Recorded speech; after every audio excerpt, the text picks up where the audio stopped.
All right, I'm back. Here's the two cards. This one's an easy peasy one. We got a primary and a not so primary. So the primary one is gonna go here. The not so primary does not have an event, so we just set it here. The primary one is going to activate. This is the 58th Panzer Corps. These were ones that actually are going to be a problem for us. So yeah, these guys are going to be a problem. So a couple of them broken through already.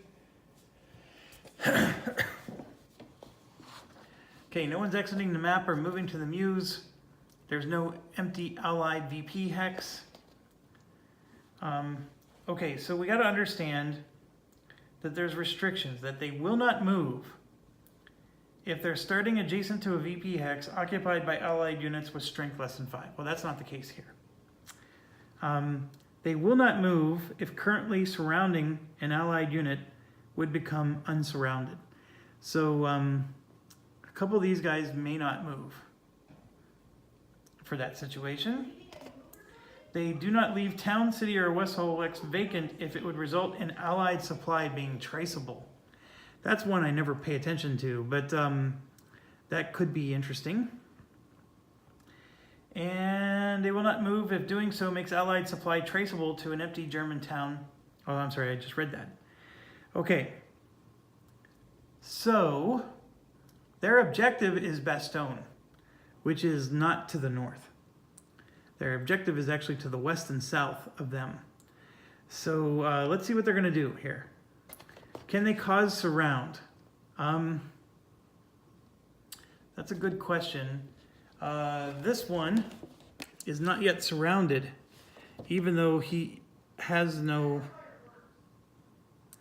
Well, he is surrounded. Never mind, because this unit is helping him with surround. So no, there's no way to cause surround. All the units that are near them or whatever are already surrounded. Okay, so these next ones are only applying to non-mechanized infantry.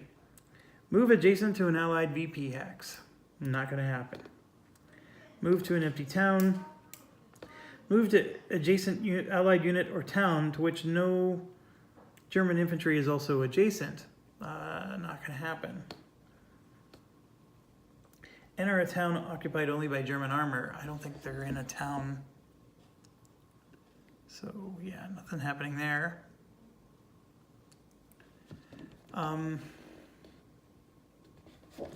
Follow the movement arrows. Okay.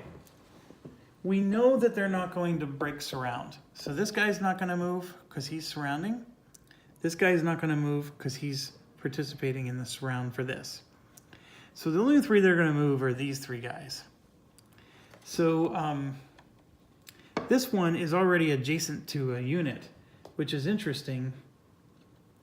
It says if already the only unit adjacent movement is complete, but that's not the case here. He's not the only one. So let's see here.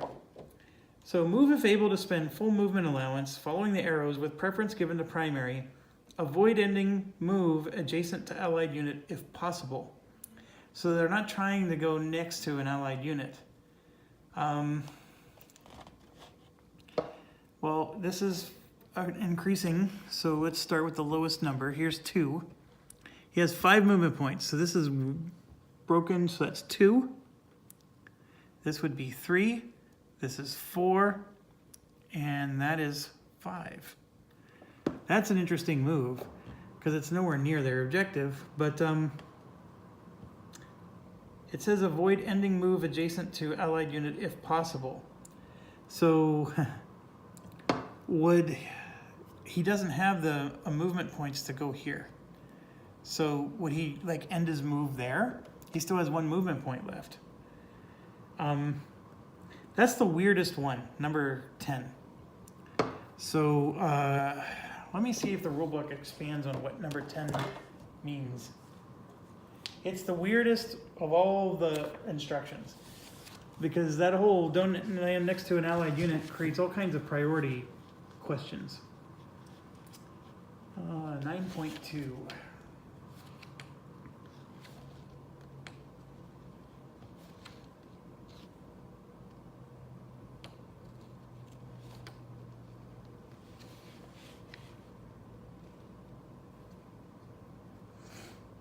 It says expend the unit's full movement allowance, and it's in bold. Let me show you. See, look at that. He puts it in bold. Full movement allowance. Follow the directions.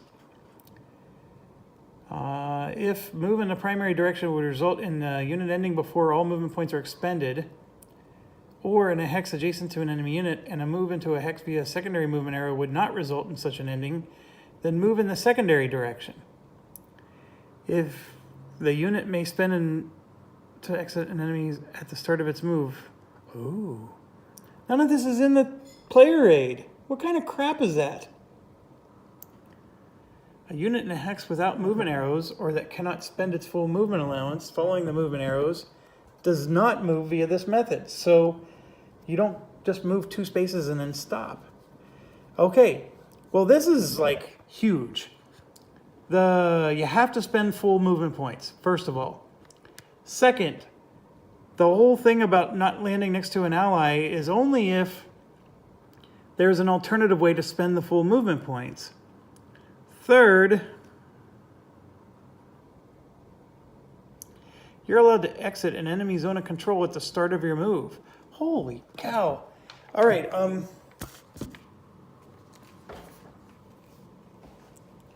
this player aid is a piece of crap in terms of that. I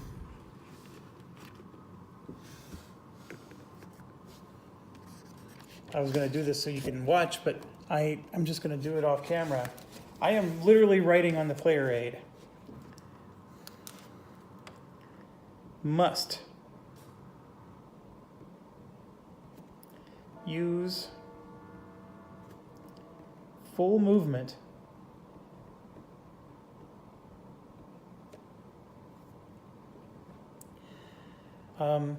can ignore zone of control for first move. That's insane. That one. And then, what's the next one? There was another one that was just ridiculously undocumented.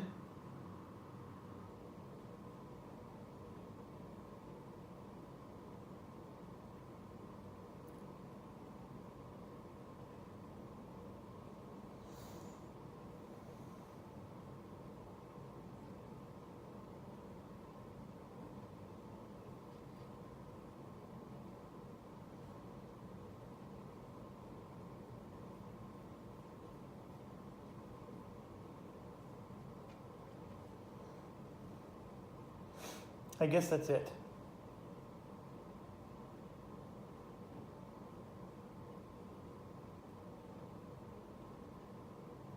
Wow. Okay.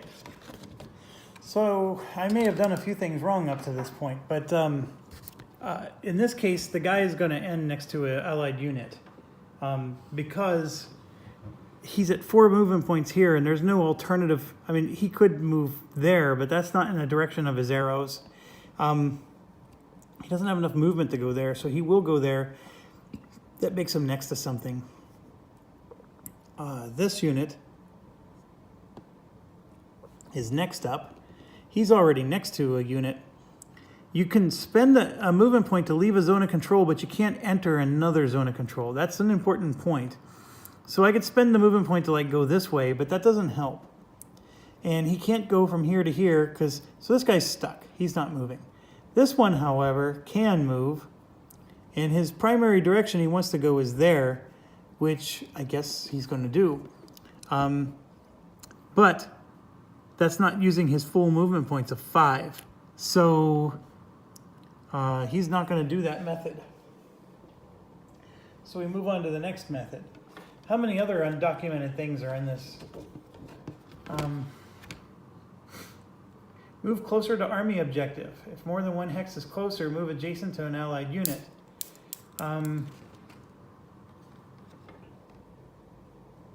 He can move closer to an army objective. He can just literally just cross the river like that.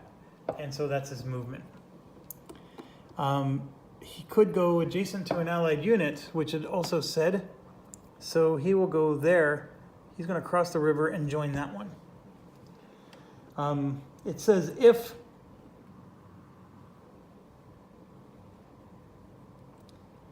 has a greater than 3-to-1 strength. That would give them 4 strength to 2. That's not going to give them greater than 3-to-1 strength.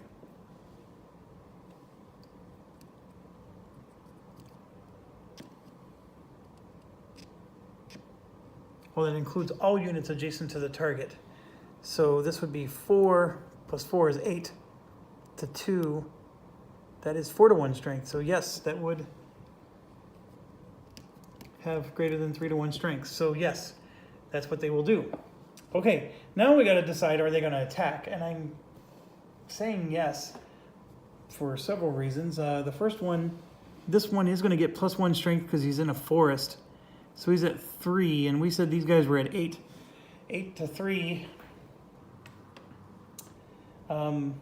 is just greater than 3-to-1. He's low supply, but he's not unsupplied, so he doesn't quite get a -1 yet. So we're at the 3-to-1 area. So we're gonna roll a die. I rolled a 5.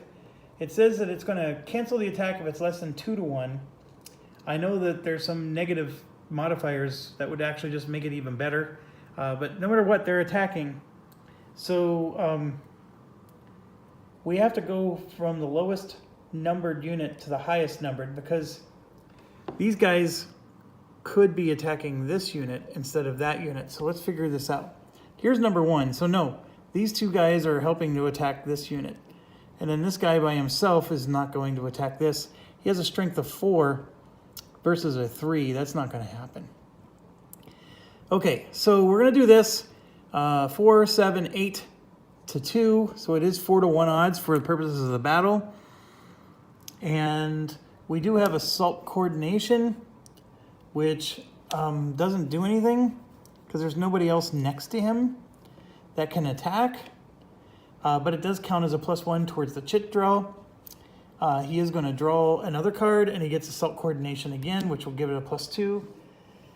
We could play a card, and I'm going to play that engineers that we had, and we're going to put an improved position there to help cancel a hit on him.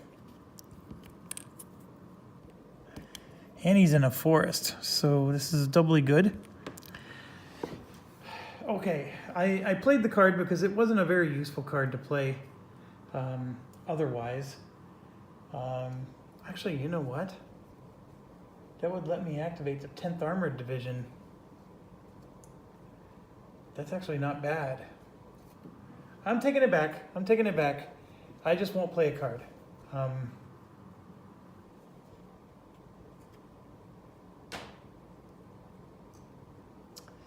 You know what I can do? I'll do this one and we'll make it an artillery. How about that? So let me get rid of the improvement position. And we'll just add artillery to the attack for us. Okay, so how many chits are we doing here? We're doing 1 + 2 for being elite, 3, 4, and then 2 combat tactics is 6. So we're gonna draw 6.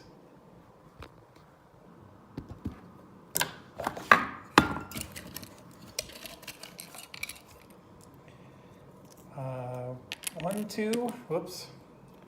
Take that back. All of these go back.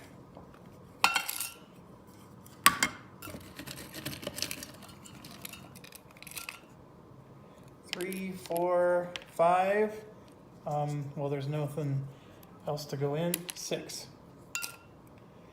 Okay. Is the defender green? I don't think it is. No. Is the defender elite? No. This one's out. Is it the 5th Panzer Army? It is actually the 5th Panzer Army. So that's a hit. Is it woods are broken? No. It is a forest. Greater than 9-to-1? No. Is it greater than 5-to-1? No. We said it was 4, 7, 8. divided by 2 is 4 to 1. It is greater than 2 to 1, so it's a hit. And 7 to 1 or 4 to 1. So they did 1, 2, 3 hits. This is a cancel 2 hits one, so 2 of the hits gets canceled. So they did do 1 hit. And yeah, there's nothing I can do about that. Now, he would normally retreat, except there's nowhere to go because he's surrounded, so he is eliminated. And so they did do their job, and these two I'm going to put into the other cup, and the Germans just scored their second victory point. Okay, so that concludes their turn. Oh, they were eliminated, so would they advance? So let's go check here. This one, it's not in his direction. We start with the lowest number first.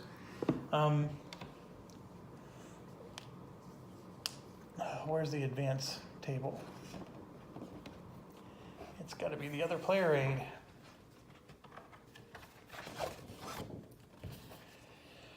It's another route. It's not into a town. It's not closer to an army objective. It's not the primary or secondary route. It's not across a river. It's not in a VP hex. It does not enable supply. So he actually does not move. These two, however, it is on their primary route. So the lowest numbered one would for sure move in. That's a guarantee. The second one rolls a die.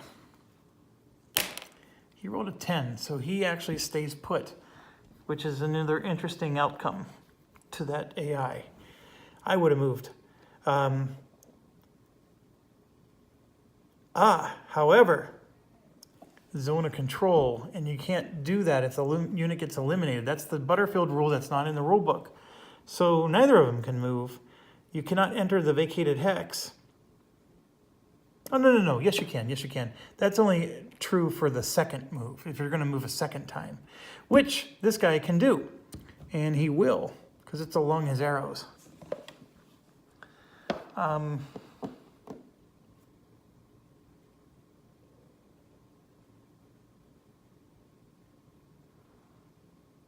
Yeah, it's moving according to the rules. So, all right, now it's our turn. Well, we got a couple of things. We got the 8th Corps. We have 2 cards, in fact. I don't know what to do, because if we were to activate them, what do we do? We got this guy who's surrounded. We do have these tanks here. If I retreat this tank, I'm actually going to cause this unit to free up. And it's really funny, but this is sort of like what the Allies did. I mean, you don't want to break... I can't remember what the word is, but you want to keep the flanks, keep the zone of controls in place to prevent them from getting through with communication and supply. Preserve the flank, I think is what it's called. So this one's preserving the flank. And this guy, I could try to attack one unit. I don't know what benefit that does for me. This one's in Bastogne, which is awesome, because I'm protecting a hex, but I mean, I could try to move up and maybe beat him back, so that way this guy gets freed up for supply. You know what? Let's do that. Oh boy, I'm low on battery, folks. I'm going to activate this one. We're going to activate the units, and so I actually am going to leave this victory point hex and go 1, 2, 3, 4. And just by being here, I now provided him a way to get supply, right? Because he can go through him, even though he's surrounded, and now he can be supplied. And then I have a 1-to-1 odd if I were to attack. I don't know if that's a smart move at all. So I think I'm going to just leave it be. But that's my turn. I am low on battery, so I do have to quit. Dang it, I was really getting into this. So here's the other thing I wanted to do. I want to play this card to get this tank moved somewhere. And I was actually going to move him up to here. And by putting him in that city, I'm basically sealing the deal that these guys are screwed for the rest of the game. They're not going to move anywhere or do anything. And then of course I have this no command, which would let me maybe put some roadblocks somewhere. I'm not super thrilled about it, but now that I left Bastogne empty, the roadblocks would be nice. So there's a lot of stuff to do. Obviously it's their turn. So let me get this thing on a charger and I will see you guys soon.